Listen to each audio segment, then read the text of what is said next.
Bem, meus irmãos, agora a palavra para o nosso irmão Hilton. Tarefeiro, ele já é tarefeiro dessa casa.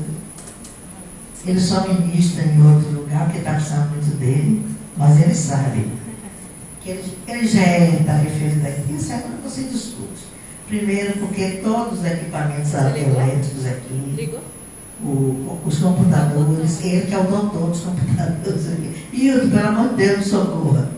Aí ele vem, consegue para a gente. Deus te abençoe, te amo.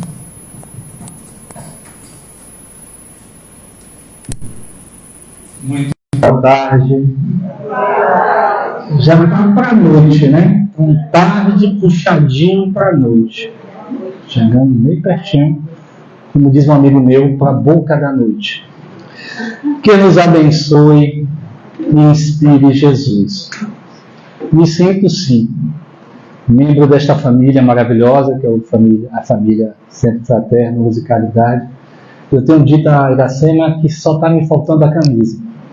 Mas está explicado a razão pela qual ainda não tenho, porque ela não encontrou o meu tamanho. Mas assim que ela encontre, eu estarei aqui com a camisa desta casa, com muita honra. A princípio, eu gostaria de dizer que nós estamos meio que caminhando desatentos. Como é que é isso? Estamos caminhando como alguém que está dormindo acordado. Essa é uma expressão de ninguém menos que Joana de Ângeles, que nos adverte que nós estamos caminhando como se estivéssemos dormindo. Como é que é isso? Como é que nós estamos desatentos? Tem uma expressão que a gente utiliza muito quando a gente encontra alguém pela manhã. Bom dia. Como vai? Todavia, damos o bom dia, os nossos votos para que o dia seja bom, é o que desejamos, manifestamos isso. Perguntamos como vai e apressadamente passamos. Deu vontade da gente perguntar. Se você não queria saber, para que me perguntou? Não é isso? Mas é isso que tem acontecido nos nossos dias. Caminhamos desatentos, passando pelo tempo sem a devida observação, como estamos passando pelo tempo?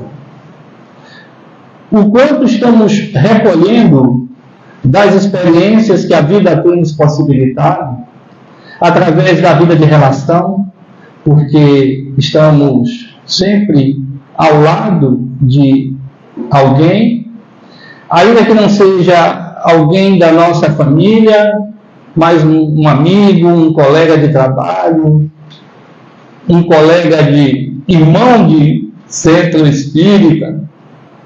E a pergunta é: o quanto estamos aproveitando essa experiência? Quando pensávamos a respeito dessa palestra de hoje, um tema que verdadeiramente exigirá de todos nós uma avaliação interna, uma reflexão,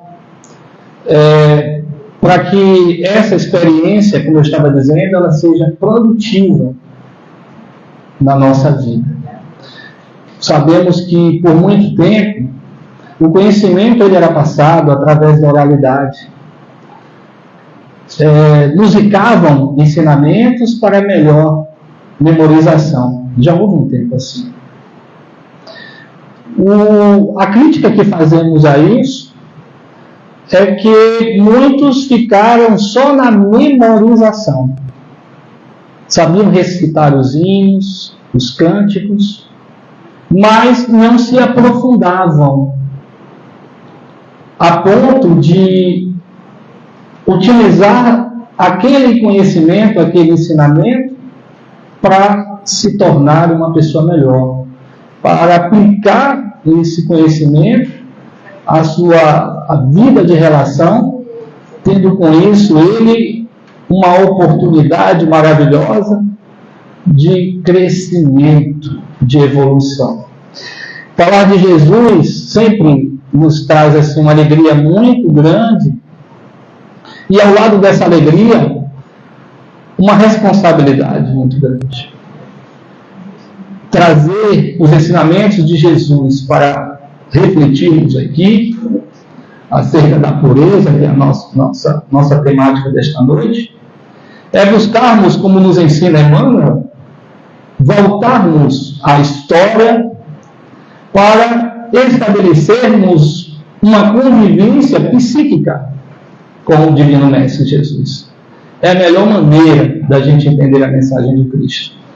Ensina-nos Emmanuel que é buscando analisar a circunstância, a época, talvez com muito esforço nos transportarmos para esse momento. E é o que propomos para esse nosso encontro de hoje.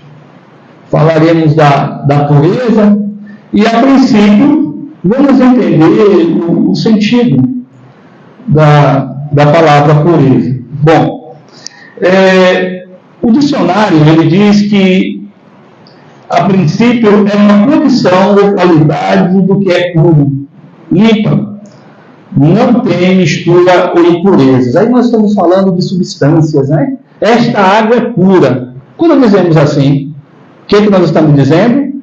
Que não tem nada além da água ali, nenhuma outra substância. Por isso ela é pura. Não existem impurezas na água.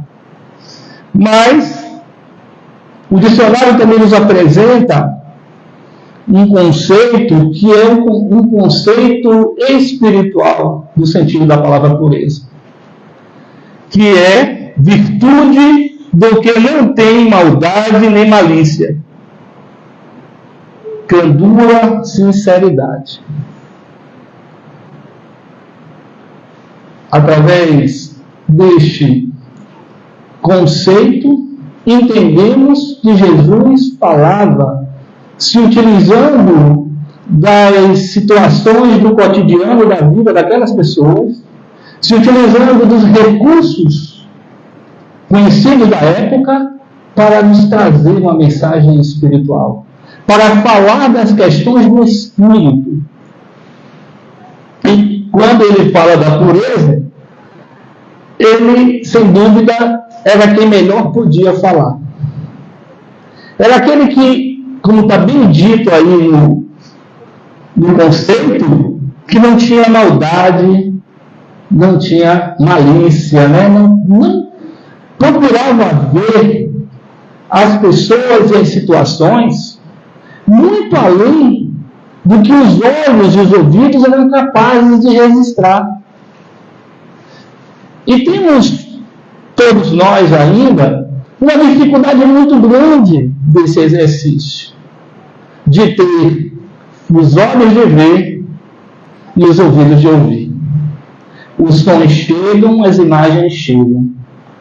Mas a leitura que nós fazemos dessas imagens e desses sons é que irão verdadeiramente representar em que ponto da evolução nós nos encontramos, em que ponto da evolução nós estamos. Tem aqueles olhares que só identificam o que eles denominam como feio. Todo mundo tem defeitos, bem sabemos, mas também tem virtudes. Mas ela só enxerga os defeitos. Ela não vê além, como eu já disse, da situação, coisa que nós verificaremos aqui, que Jesus, com a sua pureza, assim fazia, compreendendo que a situação que nos apresenta naquele momento, naquela situação, o nosso irmão ou irmã, poderá se converter no futuro a uma realidade muito diferente daquela. Queremos sempre uma nova chance, mas não gostamos de dar ao outro a possibilidade de mudanças. Não confiamos nessa mensagem maravilhosa que buscamos, que diz o contrário a isso.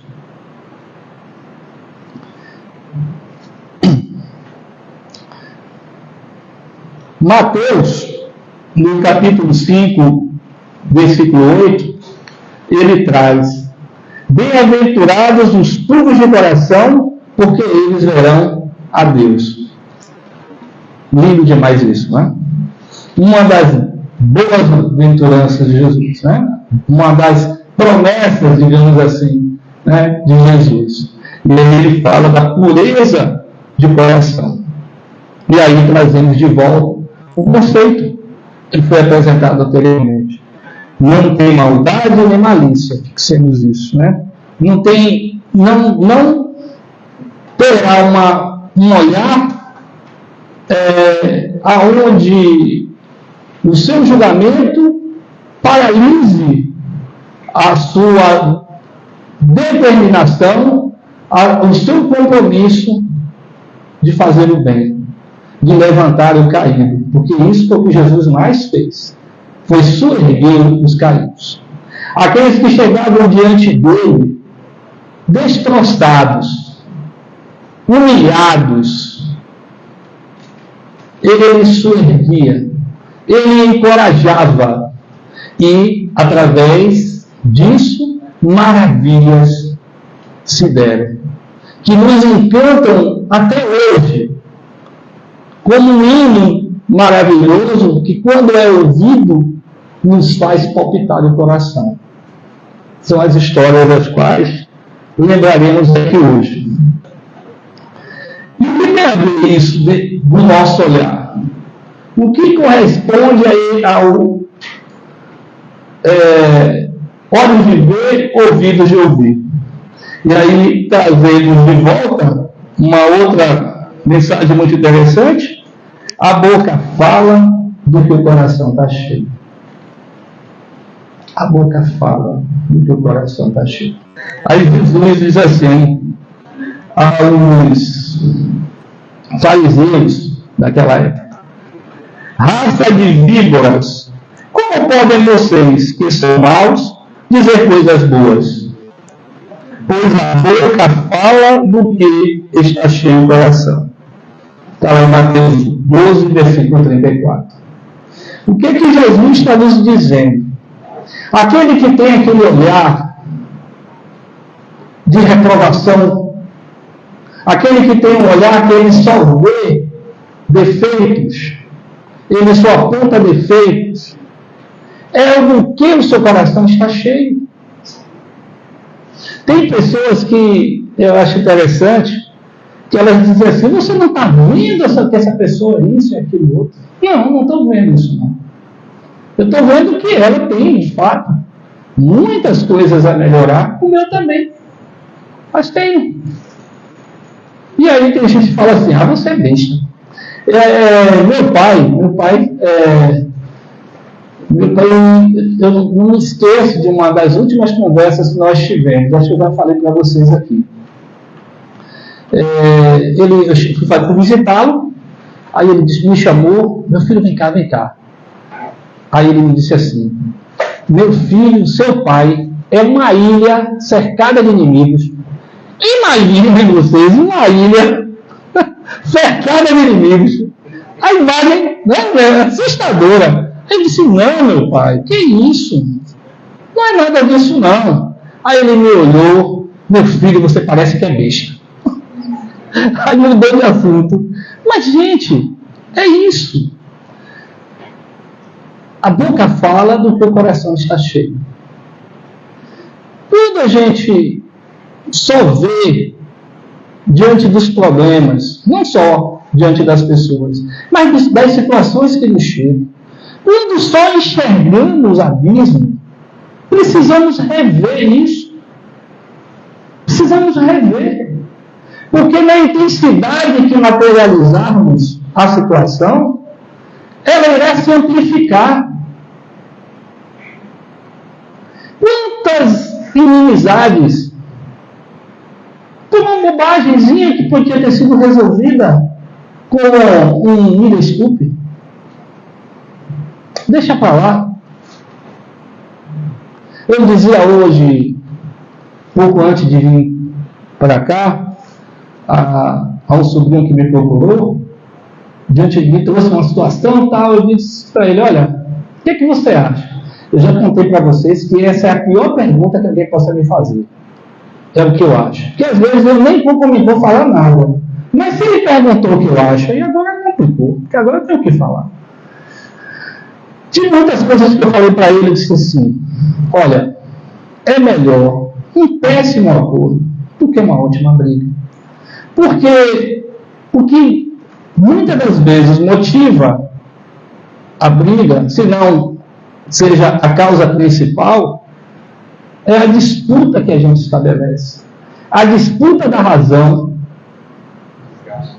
causa um desgaste muito grande. Aí um amigo meu uma vez me falou, você precisa escolher, se é paz ou razão. Às vezes, gente, olha, não deixa para lá, como eu já disse. Vamos encontrar uma forma de resolver da melhor forma possível. Talvez eu não ganhe quanto gostaria de sair daquela situação, não tenho ganho desejado, mas é melhor um ganho menor e a gente conseguir seguir adiante, seguir em frente. Mas a gente fica nos falando Jesus, precisamos melhorar o que temos no coração. Para que ficar guardando lixos emocionais? Vocês já ouviram falar dos lixos emocionais? Tem gente que carrega tanto lixo emocional e sofre tanto por isso. Mas abriu a disputa e não quer ceder nada. E tome lixo emocional. Aí o que vai acontecer com esse lixo emocional? Vai trazer problemas psíquicos, transtornos psíquicos. Aí logo está sem sono, perde sono, não consigo dormir direito. Entra num processo de ansiedade muito grande. São as toxinas desse lixo emocional. E André Luiz nos adverte quanto a isso. As gangorras emocionais. Sobe e desce, sobe e desce. Isso vai debilitando a nossa saúde. Somos as principais vítimas. Eu posso até atingir o outro, mas antes de atingir o outro, eu me fiz um mal absurdo. E talvez nem atinja o outro. Precisamos refletir quanto a isso.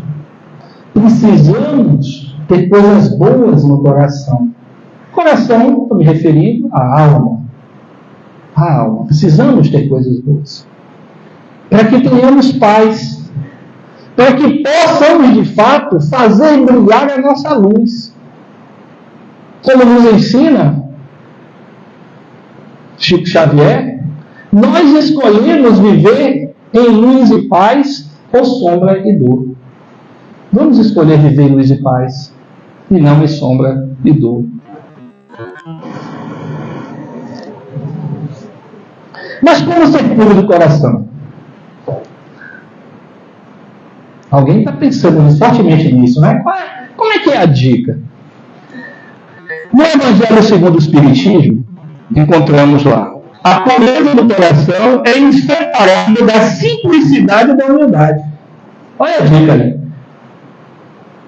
Simplicidade e humildade. Quantos de nós sabemos o quanto nos basta? Quantos de nós sabemos? Ou vivemos numa corrida desenfreada do mais, e o mais se tornando menos, quando na verdade o menos seria mais para a gente. Aí corremos muito, e aí queremos o reconhecimento, queremos status, e vamos nos esquecendo do essencial, porque passamos a viver da superficialidade e não na essência que irá corresponder ao estado de paz. Aí eu quero mostrar, eu quero ser reconhecido. Aquela situação que a gente conhece do indivíduo que chega e diz assim: você sabe com quem você está falando? Eu sou isso, eu sou aquilo. Tá? Os títulos que buscamos, não me refiro aqui à busca do conhecimento, mas quando buscamos só viver da aparência. Muitas das vezes até, por conta de a gente estar na superficialidade, buscando só o verniz da aparência, testemunhamos de maneira contrária aquilo que defendemos, aquilo que dizemos. Olha que preocupante, né? Imaginem vocês um médico aconselhando um paciente a parar de fumar e ele fumasse de cigarro no bolso. Não é um contrassenso. Ele tem um conhecimento que o cigarro faz mal. Ele está orientando o seu paciente a parar de fumar. No entanto, ele está fumando. Aquele conhecimento está servindo para ele de alguma coisa? Não. Talvez até sirva para o paciente. Mas ele poderia usar aquele conhecimento ao seu favor. Não está fazendo. Então é isso que a gente precisa estar analisando, que a simplicidade, não estou aqui dizendo viver sem um conforto, não é nada disso, é possível, lógico. Mas termos a consciência de que somos muito mais importantes, como seres espirituais que somos, do que os títulos conseguidos. E interessante, né? Eu me recordo que eu li uma biografia de Albert Einstein, que contava que dois fatos que me marcaram assim profundamente. Achei muito interessante. Uma é que ele foi convidado pela rainha da Inglaterra para um encontro e tal, ele já era bastante conhecido, e ela mandou um carro e buscá-lo, né, na rodoviária, rodoviária o quê? No trem, trem ferroviário. Aí pediu para ele buscá-lo. E aí ele mandou carro de luxo e tal. E aí o pessoal correu, não achava ele, procurou em tudo que é canto, não achou ele. Aí voltou para dizer a rainha que não tinha encontrado ele. E aí ele foi chegando, depois de um tempo ele foi chegando. Aí disse: ele estava com a roupa bem despojada, com um violino nas costas. E aí ele não foi reconhecido porque esperavam pelo nome que ele tinha, a fama que ele tinha, que ele estaria lá cheio de polpa, todo. Mas não, tudo simples. E interessante que, ainda aproveitando um pouco da sua vida, para ilustrar o que nós estamos conversando aqui hoje, ele carregava um papelzinho no bolso. E um dia perguntavam para ele, porque sempre que ele ia receber uma homenagem, ele tirava esse papelzinho do bolso, lia e guardava. E ninguém sabia o que era aquilo. E aí um dia perguntavam para ele, o que tinha naquele papel? Aí ele contou que foi uma carta de um rapaz, não, perdão, foi um relato do pai de uma criança de 12 anos, que foi conversar com Einstein. Aí ele disse: meu filho me perguntou quem era você, né? O que você tinha feito. Aí eu falei para ele que você era o pai da física, que você tinha revelado as questões do universo. Aí, segundo o pai, o menino falou assim: só isso? Aí o que ele levava no bolso era isso. Sempre que alguém fazia homenagem a ele, elogios a ele tirava do papel e lia. Só isso. Para que ele não perdesse de vista quem de fato era. Porque tem situações onde perdemos o que Divaldo chama da identidade, de consciência de quem você é. E isso é algo extremamente preocupante. Então ele fala da simplicidade, ser simples. E da humildade. A gente ouve muito, eu sou uma pessoa humilde. As pessoas associam humildade a pouco ou nenhum recurso econômico. Se não tem recurso econômico, eu sou humilde. Lamento dizer que talvez não. Talvez sim, mas talvez não. Porque humildade depende disso. Tem nada a ver com recurso econômico. Mas tem pessoas que são muito pobres e são extremamente orgulhosas. Tem pessoas que estão numa situação econômica muito boa e são pessoas extremamente humildes. E a gente precisa refletir a respeito disso. Porque a humildade não tem nada a ver com o fator econômico. É essa percepção de respeito que precisamos ter com todos. Olhar as pessoas não pelo que elas possuem. Para que a gente não caia nessa grande problemática que o Dr. Bezerra de Menezes vem nos chamar a atenção, dizendo que nós nos tornamos utilitaristas. O que é isso, gente? Amamos coisas, usamos pessoas. Isso é utilitarismo. Se tem importância para mim, pronto. Ela não deixa de ter importância. Precisamos amar pessoas e usar coisas. Não sermos escravos das coisas. De maneira nenhuma. Quando conseguimos começar a agir com calma, leveza, tentando descomplicar e resolver as situações, né? Nós estamos atingindo a pureza do coração. Quando diante do outro eu tiver um olhar de calma, de leveza, aonde eu vou buscar nos valores que eu tenha construído na minha vida, os recursos para lidar com aquela pessoa, por mais difícil que ela seja, porque lidar com as pessoas que nós temos uma sinergia, lidar com as pessoas que temos laços de afetividade, é muito mais fácil, né? Mas lidar com aquelas que nos cobram mais paciência,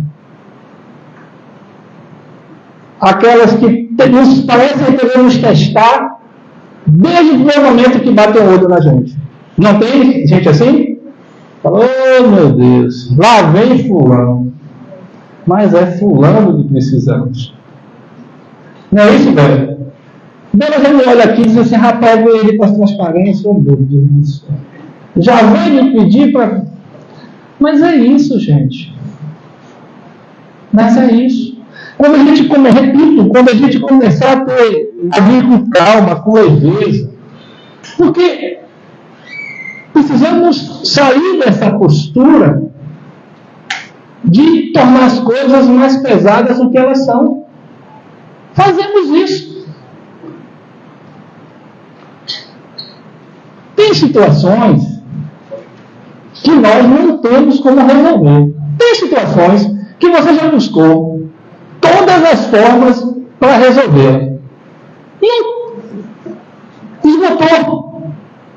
esgotou.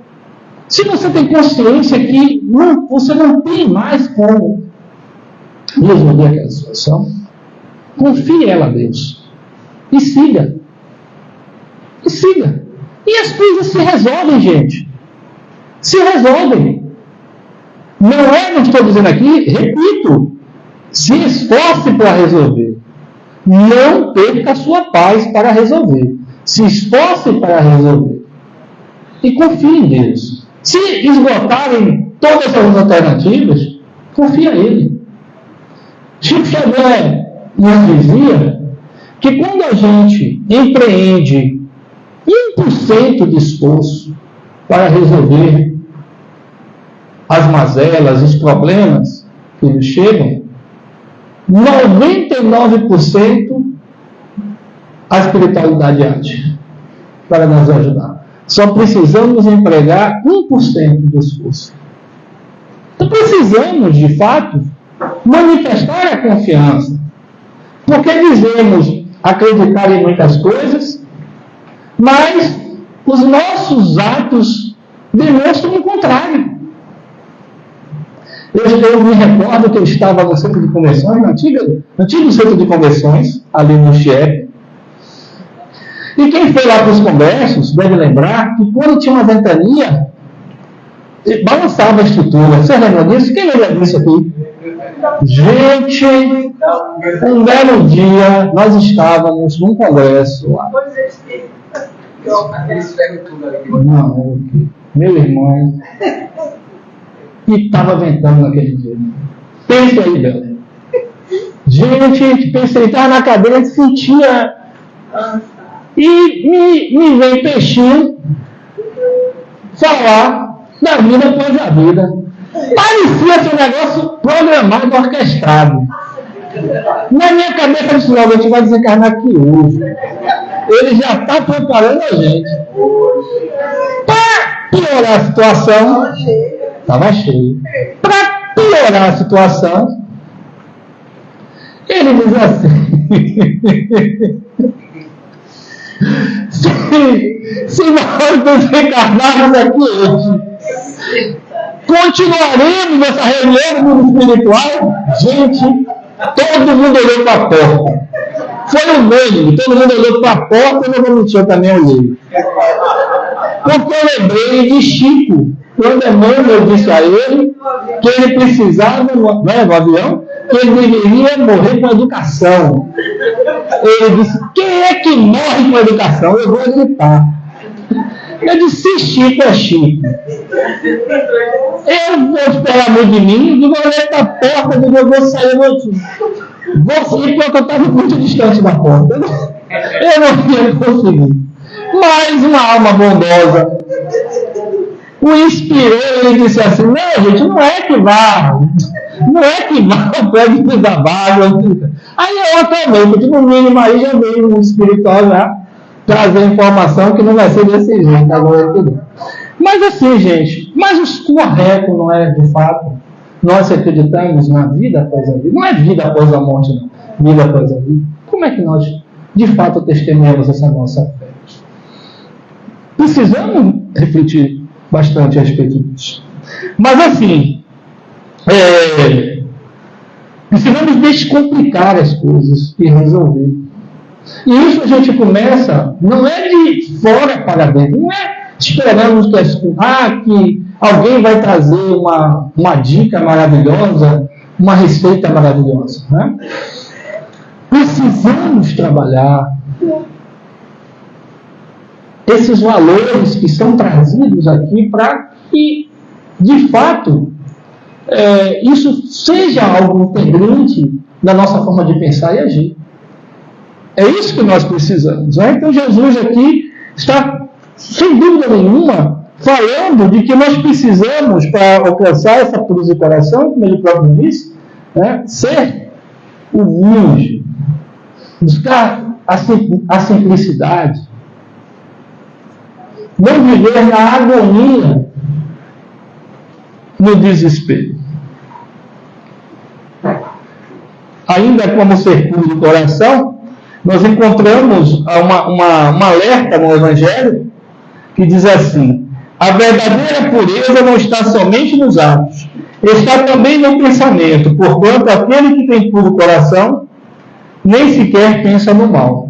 Então precisamos trabalhar os nossos pensamentos. Quando a ideia ruim vir, a gente não, que nada, vai para longe, não quero essa ideia não é dessa forma não vai ser desse jeito não. Isso dá trabalho? Dá. Isso dá trabalho? Dá. Não estamos aqui dizendo que não dá trabalho. Se não desse trabalho, não tinha muito valor. Porque a gente precisa conquistar através dos nossos esforços.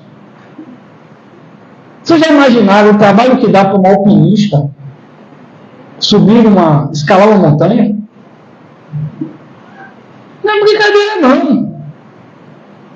Mas o prazer dele está justamente no grau de dificuldade que ele vai vencer. O que motiva ele.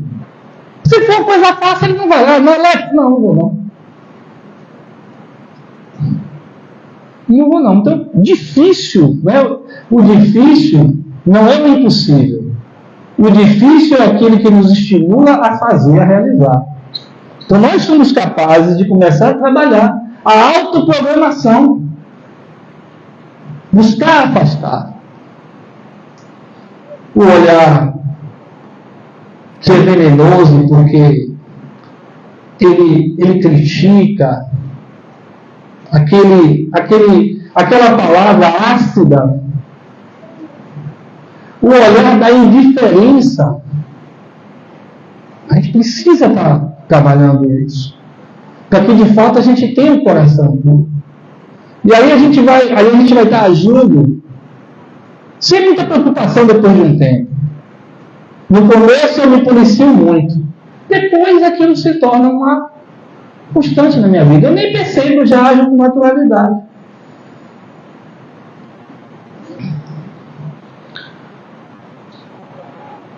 Emmanuel nos alerta no capítulo 78 do livro Guia de Luz. Quem não guarda os ouvidos pode ser utilizado pela injustiça. Quem não guarda os ouvidos. Quem não vigie sobre a língua pode facilmente converter-se em vaso da calúnia, pela leviandade ou pela preocupação de sensacionalismo. Quem não ilumina os olhos pode tornar-se vaso de falsos julgamentos. Quem não se orientar pelo espírito cristão será naturalmente conduzido em muitos disparates e perturbações, ainda mesmo quando a boa fé lhe inculta os propósitos louváveis. Então, aqui estamos falando que a gente precisa ter cuidado com o que ouve, com o que fala e, a princípio, com o que pensa. Muito cuidado. Uma calúnia destrói muito. E muitas vezes, ainda que se tente numa experiência, na mesma encarnação resolver, a gente às vezes não consegue por conta do mal que foi gerado ali, do desastre que foi gerado ali. Eu me recordo, né, de um conto de um homem que foi caluniado. E depois a pessoa que fez aquela calúnia, né, foi se desculpar com ele. Consciência pesada, foi se desculpar. E ele falou, bom, eu só lhe perdoo depois que você fizer um exercício que eu vou propor para você primeiro. Ela, o que é? Falou, consiga um travesseiro de penas e traga aqui na minha casa. Ele morava no 3º andar. Aí essa pessoa foi e levou o travesseiro. E ele rasgou e jogou as penas pela janela. Aí falou, olha, sua missão é recolher todas as penas para eu costurar esse travesseiro de novo. Devolvê-lo como ele estava antes. Ela disse, é impossível. É impossível encontrar todas as penas. Ele falou, pois é. O mal que foi produzido, muito dificilmente você vai conseguir recolher todo ele que foi gerado. Então, assim, quando a gente ouve a orientação de que a palavra, uma vez dita, ela não volta mais, a gente passa a ter mais cuidado. Passamos a ter mais responsabilidade com aquilo que a gente fala. Que nem uma flecha, tirou, vai lá. Não tem como voltar mais atrás. Então precisamos ter uma responsabilidade muito grande, muito grande. São nas ações diárias que traçamos nossos próximos passos. É no dia a dia. Precisamos estar fazendo sempre o autoexame. O autoexame. Aí Jesus ainda nos fala da verdadeira pureza, mãos não lavadas, né? Quando ele exemplifica que há uma preocupação muito grande com o exterior e muito pouco com o interior. Que o que macula o homem é o que sai, porque o coração dele está cheio, como a gente já ouviu. Então Jesus, com o seu conhecimento, né, com os conhecimentos amorosos, ele nos fala, né? E aí o que acontece? Emmanuel, que traz uma mensagem belíssima no livro Religião dos Espíritos, é um livro que foi psicografado em 1959. Aí traz essa mensagem belíssima sobre a pureza, que vamos fazer uma rápida síntese aqui dela, que diz coisas assim maravilhosas. Então ele nos fala que ninguém melhor do que Jesus foi um exemplo vivo da pureza. Alguém que estava inserido na sociedade da sua época, participando dos eventos sociais, culturais, mas sem deixar de fazer brilhar a sua luz. Dele só saía coisas boas, lições que ressignificou a vida daquelas pessoas que escutaram e guardaram os seus ensinamentos. De ninguém melhor do que ele, nos diz Emmanuel.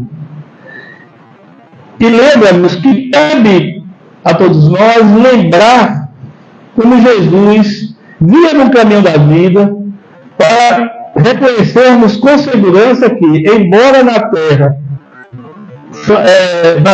sabia encontrar presença divina, sabia encontrar presença divina em todas as situações e em todas as criaturas. Em todas as situações que foi colocado Jesus, ele tirava daquela situação um aprendizado espiritual. Quando propõe a ele pagar ou não um imposto, numa tentativa de fazer com que ele contrariasse a lei e com isso fosse preso, sabiamente ele ensina: dai a César o que é de César, a Deus o que é de Deus. Quando levam até ele a mulher que tinha sido pega em adultério, também para colocá-lo numa situação onde ele iria, assim acreditavam, que ele iria inocentá-la e com isso ferir a lei que ele seguiu, a lei mosaica, ele sabiamente lança aquela proposta maravilhosa: atire a primeira pedra quem estiver sem pecados. Mostrando para aquela mulher, no final da história, que nenhum daqueles homens eram melhores do que ela. Porque se ali houvesse um único justo, ela teria recebido pelo menos uma pedrada. Mas nenhum ali tinha autoridade moral para isso. Devolve a ela a dignidade, resgata a dignidade daquela mulher. E ninguém já afundou, nem ele próprio. Nem ele próprio. Eu também não. Se ele não te condenaram, também eu não te condenaria. Agora ele dá um receituário, né? Vai, não vou desapecar para que não te suceda coisa ainda muito pior. Né? Mas aí a gente percebe essa leveza que Jesus dava às situações. Aí diz Emmanuel: para muita gente a manjedoura era lugar desprezível. Entretanto, ele via Deus na humildade com que a natureza lhe oferecia uma terra e o colo e transformou a estrebaria num poema de excelsa beleza. Imaginemos. Poderia ter escolhido Jesus nascer como filho de um patrício? Teria um ambiente, um palácio talvez para nascer? No entanto, ele vem nos dar testemunho de simplicidade e nasce num estábulo. E aí o que acontece, como diz Emmanuel aqui? Hoje, quando construímos o presépio, está lá, né? A retratação do estábulo, né? Então ele transforma aquele local como um verdadeiro poema de excelsa beleza, como nos diz Emmanuel. E aí ele nos lembra de Maria Magdala, de Simão Pedro, Judas e Saulo de Tarso. Maria de Magdala, tida até mesmo a princípio pelos irmãos de fé, uma pessoa inexpressiva, uma mulher impura, indigna. Mas para quem Jesus primeiro aparece? Para ela. Isso causa até um rebuliçozinho no meio deles, porque não acreditavam, porque como para esta mulher? E Jesus vem de fato testemunhar, né? Simão Pedro, um homem trabalhador braçal, pescador, um homem rude. Jesus também transforma a vida daquele homem, daquele pescador. Transforma ele em pescador de almas. Pescador de almas, como havia prometido. Pedro que era emblemático. Para quem não sabe, Pedro significa pedra. E Jesus, a partir daquele homem, Jesus coloca, né, Pedro, sobre tinha a igreja, né? Pedro é tido como o primeiro Papa, né? E aí você percebe, a pedra é fundamental. Mas, logicamente, como já tínhamos falado aqui, Jesus pegava as situações do dia a dia para trazer nesse ensinamento moral. Jesus ali falava daquele homem emblemático, que tinha muito medo, vacilou várias vezes. Nem lembramos que ele negou Jesus 3 vezes, né? Mas ele amava profundamente Jesus. E Jesus percebe, como dissemos aqui no início, esse olhar que vai além do que estava sendo naquele momento visto e ouvido, né? Jesus percebe o potencial daquela grande alma. Pedro, quando ele inicia o trabalho na Casa do Caminho, Pedro começa a dar sinais de transformação incríveis. Para fazermos uma ideia, as pessoas ficavam buscando ficar na calçada para que a sombra dele tocasse nelas, porque eles acreditavam que a sombra de Pedro curava, e de fato muita gente ficou curada. Bem lembramos, né, que quando o primeiro milagre de Pedro, um pedinte que estava na porta da casa, ele não tinha mais nada, e aí ele pede uma esmola, aí sabe a palavra de Pedro, né? Não tem ouro, não tem prata, mas o que tem eu te dou, levanta-te e anda. O homem levanta e anda. Então a gente percebe a transformação, imaginemos aquele homem emblemático, muito parecido com a maioria de nós, com muito medo, né? Ah, eu te amo, Senhor, aí me ama. Há necessidade de morrer aqui, em meu nome, pelos seus irmãos. Ah, nós é muito. Eu te amo, mas sem esforço, sem ter que dar testemunho. Judas, né? Na história, quando foi que um traidor foi tão bem tratado como foi Judas por Jesus, que sabia que ele cometeria aquela traição?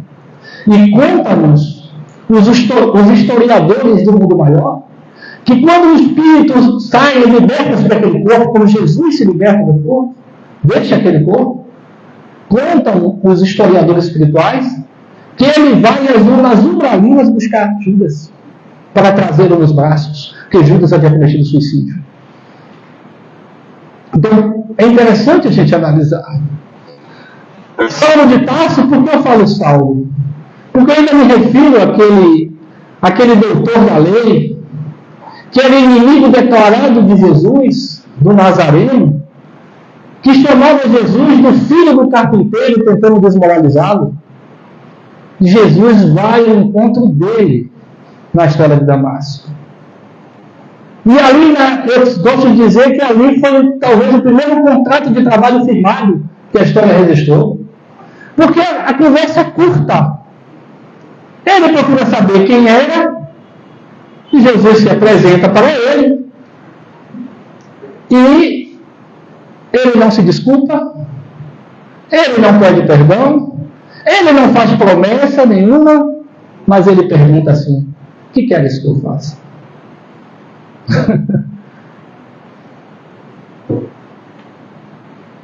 Estava diante, reconhecia ele naquele momento, com toda certeza, a vida de erros que ele tinha cometido, as besteiras que tinha feito.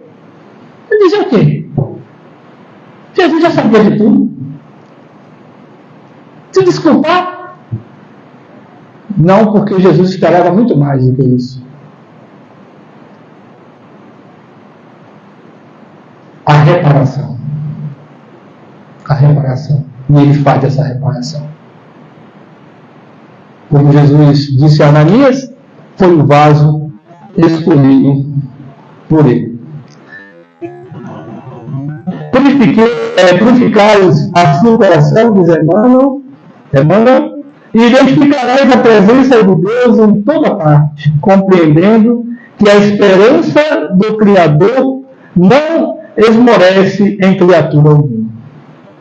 Se buscarmos purificarmos o nosso coração, perceberemos a presença de Deus. Será tão forte na nossa vida que todos à nossa volta perceberão, porque identificarão uma pessoa diferente para melhor, sem que nada seja necessário dizer. Então busquemos, nos esforcemos para purificarmos o nosso coração. Purifiquemos o nosso coração para que sejamos, ainda nessa curta experiência que estamos tendo aqui, no corpo físico, pessoas mais felizes, pessoas que produzirão à sua volta a semeadura, que irá ter um resultado, uma multiplicação 100 vezes por uma, como disse Jesus na parábola do semeador. Imaginemos que seja isso. O que espera o divino amigo de todos nós não é que passemos pela terra carregando títulos, não é que passemos pela terra nos achando superiores aos outros porque estudamos um pouco mais ou porque a vida nos possibilitou determinados recursos. O que espera de fato Jesus de todos nós é que nos tornemos verdadeiramente seres humanos, onde agiremos no mundo servindo e amando, dando exemplos verdadeiros do que é ser cristão, do que é ter adquirido a consciência crística. Aí sim, esse mundo que estamos esperando que melhore, vai de fato melhorar, porque somos todos nós responsáveis por construirmos esse mundo de paz, esse mundo de felicidade. O reino de Deus, que naquela época nos dizia eu, meu reino ainda não é deste mundo, porque as pessoas ainda não compreenderam a mensagem do amor. Porque quando compreenderem a mensagem do amor, de fato, esse será o reino que nos falou Jesus. E eu agradeço a vocês pelo carinho, pela paciência de vocês, e que possamos, com toda certeza, aproveitarmos essa experiência que tivemos aqui juntos para o processo de autoiluminação. Muito obrigado, muita paz.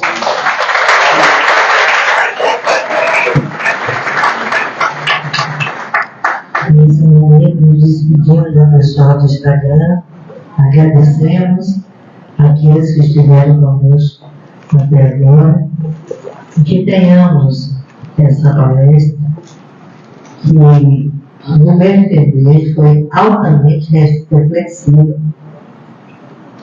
Cada um pega alguns pedaços, eu peguei vários pedaços aí para mim, cada um pega um pedaço que cabe, Pessoal do Instagram também, nós vai ficar gravado no Instagram e também colocamos depois no YouTube.